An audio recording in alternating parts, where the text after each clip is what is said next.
nasasabi ng Diyos ko, Kuya Marvin, kung ano yung nasa puso ni Kuya Marvin, yung ano yung nasa puso niya. Kahon. Sa tingin mo, anong dapat pinigyan? Walang pinigilan. Kuya, pero kasi nagtitigan ka. Pag hindi mo siya sinunod, wala ka mamaya. Narinig ka na natin mga misis. Tanungin naman natin yung naglalaro. Totoo na ba yan? Gusto namin maging masaya naman yung families.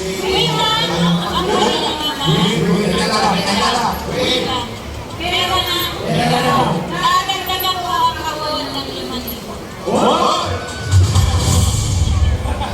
Seleta mali! Pera! Oo! Pesos.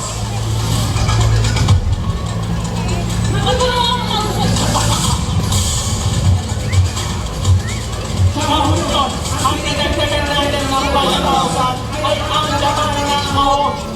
Ano naman ang kahon na sa 5,000? Oo!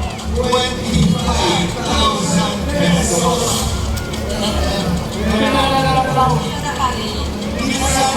Minsan nakakatulong. Minsan yung nag-divert ng mga audience. Nagbulo yung mga audience. Hindi sa manulog tayo. Hindi ko nasa puso na kasi sinabi ni Mami kapag nasa puso mo, ito sabihin mo.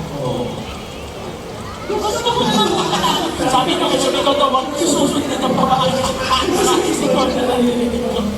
Oo, tanongin na natin. Pera! Oo! Wait lang, bakit hindi mo nagbago yung isip niyo? Desisyon ng isip. Hoy! Ang masunod.